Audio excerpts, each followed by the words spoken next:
The journey of pregnancy always brings us to the birth.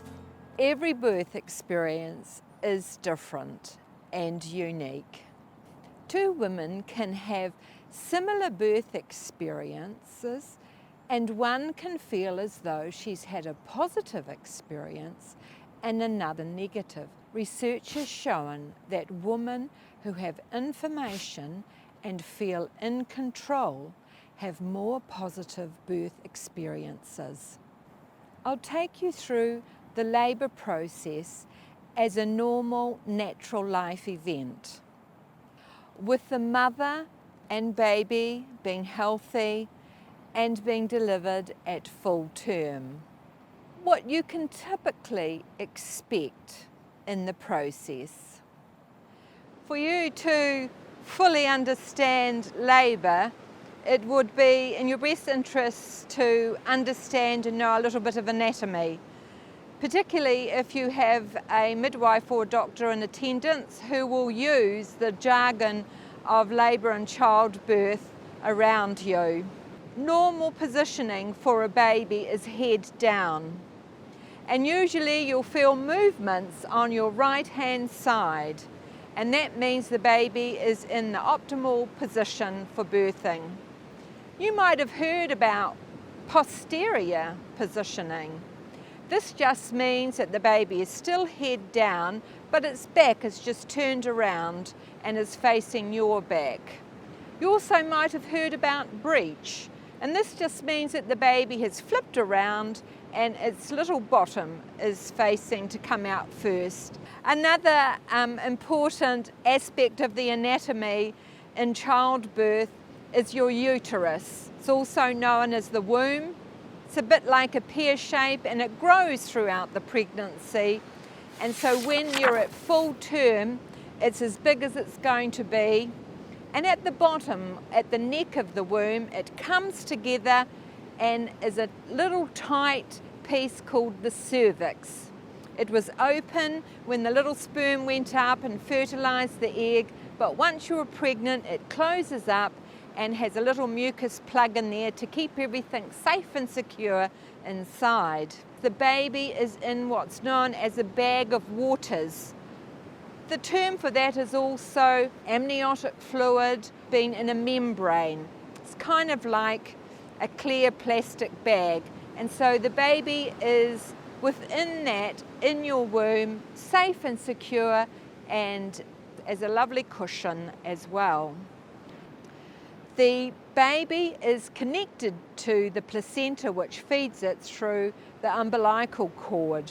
This cord is varying lengths, but usually it's just long enough for the baby to come out of the womb onto the mother's breast and still be attached to the placenta inside. There are 3 stages to labour. Stage 1 is the opening up of the cervix. At the start of labour, it's closed up, but when the baby emerges, it's at what we call full dilation, and that's known as 10 centimetres dilated.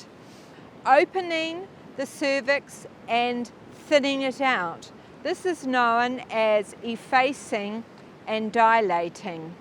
The opening up, you might say, the first door before the baby goes through the tunnel to be pushed out into the world.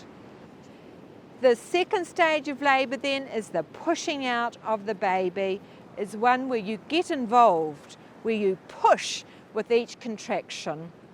Stage 3 of labour is the coming out of the placenta, the afterbirth. Quite a bit of blood comes out as well. And this bleeding continues for up to 3 to 6 weeks. It changes in colour and it changes in amount, from being quite a large amount right dwindling off to just spotting and then finishes. One of the most common questions that are asked is, how will I know I'm in labour? So there's lots of things that happen because labour is going to happen. Things like you might have a backache, you might have a spur of energy and want to do a whole lot of housework, or you might find that you've got a bit of diarrhea. Or you might find the mucus plug comes out. So the mucus plug is like a little bit of egg white with some blood in it. Some women experience these things and some women don't experience any of them at all. Sometimes the waters break. The waters can sometimes be like a trickle, and so a woman thinks, oh, I've wet my pants, but then after a while she realizes it keeps coming, and that's the breaking of the waters. Sometimes it can happen with a big gush, and then all of a sudden, push, out comes a whole lot of water. This can happen any time in the labour. It can happen before the labour begins, it can happen during the contractions of first stage, it can happen while you're pushing the baby out, and even some babies can be born in the bag of waters that then need to be broken once the baby's out. Usually within 24 hours of your waters breaking, you will find you'll be in labour. So those things are no indication that you are really in labour. Well, the best indication is that you're having strong, rhythmic, regular contractions. Some people have talked about contractions like a wave, how it comes and crashes and then it isn't anymore. The beautiful thing about naturally driven labour is that the contractions come in a beautiful rhythmic pace, which is unique to you. For me, a contraction felt like a band. Like I could feel this pulling from my tummy button round to my back, and I had to get the breath down there and open up and just completely surrender to it. And so each contraction, I'm taking these big breaths in so that the band could make its way around, and then the contraction would be complete, and then we would be waiting for the next one. Usually labour begins slowly and moves up speed. It's kind of like the little waves coming in, and then later on more medium-sized waves, and then later big waves crashing one after the other. The thing to remember about contractions is that they will go away. They come and then they go, and you have a rest time. They come and then they go, and you have another rest time. So you only have to deal with one contraction at a time. One of the things that women often do when they're in labour is they lose their breath a bit, and they might breathe faster, or they might hold their breath. So one of the things that can be helpful during labour is to have good control over your breathing. If you can have nice, deep, calm breathing when you have a contraction, it means that the intensity of the pain won't be so much, because you'll be relaxing instead of tightening up your muscles. Labour is hormonally driven, and so you need to forget in your mind about thinking about things. The hormone oxytocin is the main contributor to this. So all you need to do is be in an upright position to allow gravity to assist it, and to be as relaxed as much as possible. Oxytocin is known as the love hormone. So it means in this first stage of labour, the kind of things that help you feel loved and be loved will help in the labour.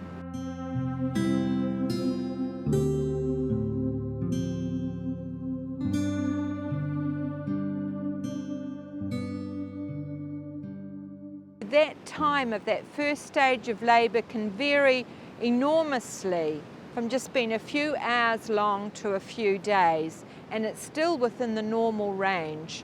It's also important to eat well at the beginning of labour, so that you've got the energy to sustain you through when your body's really working hard. Keep hydrated. It's like going for a marathon, I suppose, and you need to keep your fluids up. Another important thing to do during labour is to make frequent visits to the toilet, because the head of that baby is going to fill up that whole perineum area, and so your bladder needs to be empty and your bowel also does need to be. So make sure about every hour or so that you go to the toilet. Also, the moving from where you are to going to the toilet helps the progress of the labour as well. Water is a big thing that can really help. You can just have a bath, or you can have a birth pool, or you can be under a shower. Water will help you relax. The contractions will be still the same length and intensity, but you'll be able to cope with them better. And it also allows your mind to go away from what's all around you and to go in. This is an important part of the labour process. The stress of the labour, the contractions and the muscle happening, the oxytocin coming, then brings in your own pain relieving hormones, the endorphins. What are you thinking when you have those contractions? Are you fighting them and don't want them, or are you welcoming them, knowing that with each contraction your body's opening up more and it means the baby is closer to coming? I encourage you in your mind, when you feel the contraction come, to breathe slowly and to in your mind welcome it. Say, yes, I can handle this. I can handle more. I would like my labour to progress. Some women experience what's called transition. So this happens at the end of the first stage of labour, just before a woman pushes. She might get a bit disorientated, might get the shakes a bit, may even vomit. These kind of things are not uncommon, and it means that your body will be shifting very soon into the pushing stage of labour. Sometimes can come suddenly, or sometimes it can come over a period of contractions where you're feeling really deep pressure down there, like you want to do a poo. Some women have a very quick change from when they were in the first stage, just having contractions, to where they feel a real urge to push. Other women find that the second stage of labour comes on gradually, where they just feel like a bit of a pushing on their bowel, like a heavy feeling down there, a pressing on it. And then with each contraction, it seems to get more and more severe, to where you're just absolutely pushing away with each contraction. Your perineum is like a basket that holds your vagina and anus all together, which gets absolutely stretched to the max during childbirth. And so this is an area that may get a little bit of damage when the baby is born, but there are some things you can do to help that. One of them is being upright, and another one is having some hot compresses put on your perineum while you're in stage 2, the pushing stage, because it's that baby's head coming through the birth canal, your vagina, that pushes it wide open. When the baby's head pops out, when it's in full around the perineum, it's called crowning. And you may experience a bit of burning sensation. This is a wonderful natural reaction which makes you take a bit of a breath back and to stop pushing.